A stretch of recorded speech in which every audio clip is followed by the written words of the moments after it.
jenis-jenis muatan di kapal itu apa aja sih, Kak?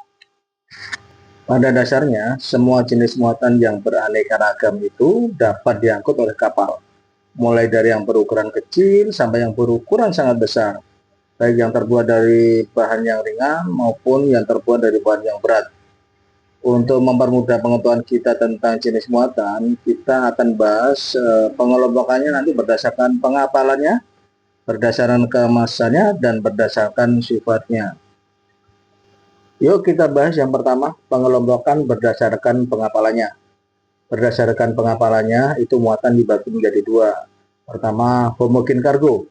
Ini merupakan muatan yang dimuat secara bersamaan dalam satu kompartemen atau satu palka dan tidak dicampur dengan muatan yang lain, alias muatan yang sejenis, baik di dalam kemasan maupun secara curah. Contohnya semen, kayu gelondongan atau log, batu bara, jagung curah ya, hewan ternak, dan kontainer. Selain homogen kargo, berdasarkan pengapalannya ada heterogen kargo. Ini merupakan muatan di atas kapal yang dimuat dalam satu kompartemen atau palka yang sama bersama dengan muatan yang lain, alias muatan campuran. Contohnya barang kelontong atau berbagai jenis barang kebutuhan manusia dan hasil pertanian. Sekarang kita bahas pengelompokan jenis muatan berdasarkan kemasannya. Berdasarkan kemasannya dapat dibagi juga menjadi dua golongan. Yang pertama, muatan unit atau unitis cargo. Ini merupakan muatan dalam unit-unit dan terdiri dari beberapa jenis muatan yang digabung dan disatukan dengan menggunakan pengikat. Bisa dengan palet, kantong, karton, karung, atau pembungkus lainnya sehingga dapat disusun dan diangkat dengan mudah. Contohnya triplek atau kayu balok, pupuk dalam karung, beras dalam karung, dan lain-lain. Dan jenis muatan berdasarkan kemasannya yang lain adalah break bulk cargo atau muatan tanpa kemasan alias terurai.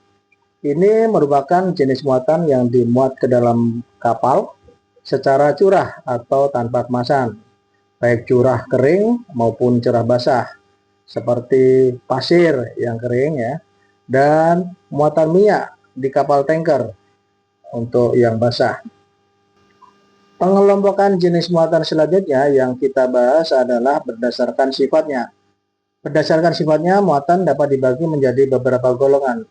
Yang antara lain, pertama muatan peka. Ini ada delicate cargo, dry cargo, dan clean cargo. Delicate cargo atau biasa disebut sebagai muatan halus, yaitu muatan yang peka dan sangat mudah sekali rusak oleh pengaruh muatan basah, muatan kotor, dan yang berbau, seperti beras, tepung terigu, susu bubuk, dan bahan kering lainnya. Sedangkan dry cargo atau muatan kering itu merupakan muatan yang tidak merusak muatan yang lain, tetapi dapat rusak oleh muatan basah, contohnya rokok dalam kemasan.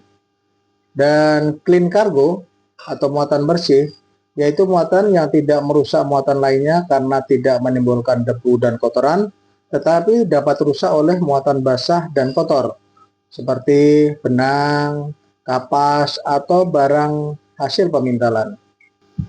Berdasarkan jenisnya yang kedua adalah muatan mengganggu. Di antaranya ada dirty cargo, wet cargo, dan odorous cargo. Dirty cargo atau muatan kotor itu merupakan muatan yang menimbulkan kotor atau debu selama atau sesudah kegiatan bongkar muat, contohnya batu bara dan semen. Sedangkan wet cargo atau muatan basah adalah muatan yang bersifat basah atau berbentuk cairan di dalam kemasan, seperti botol, drum, kaleng, dan lain-lain. Contohnya minuman dalam botol, kaleng, cat, dan minyak pelumas. Sedangkan odorous cargo yaitu muatan berbau. Ini merupakan muatan yang oleh sifatnya baunya dapat merusak muatan lainnya dan juga dapat saling merusak di antara muatan berbau itu sendiri. Contohnya karet mentah, amonia, ikan, kayu yang masih basah, bulu domba, cengkeh, dan kayu manis. Jenis muatan selanjutnya adalah muatan berbahaya atau dangerous cargo. Ini merupakan muatan yang memerlukan perhatian khusus karena dapat menimbulkan bahaya kebakaran atau ledakan. Ada 9 kelas dalam dangerous cargo yang akan kita bahas tersendiri nanti. Sedangkan jenis muatan yang lain ada muatan berharga atau valuable cargo. Ini merupakan muatan dari sisi ukuran maupun beratnya sangat kecil, tapi nilai jualnya sangat tinggi. Seperti emas, perak, perhiasan. Ada juga muatan rahasia atau secret cargo. Ini merupakan muatan sah untuk kepentingan negara yang harus dirahasiakan dan mendapatkan perhatian khusus, seperti dokumen negara, dokumen rahasia militer, atau yang berkaitan dengan politik. Ada juga muatan berat atau heavy cargo. Ini merupakan muatan yang ukurannya sangat besar, melebihi muatan pada umumnya.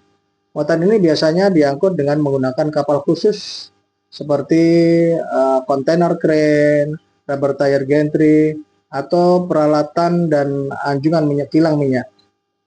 Ada juga muatan ternak atau livestock. Ini berupa hewan hidup seperti sapi dan kerbau.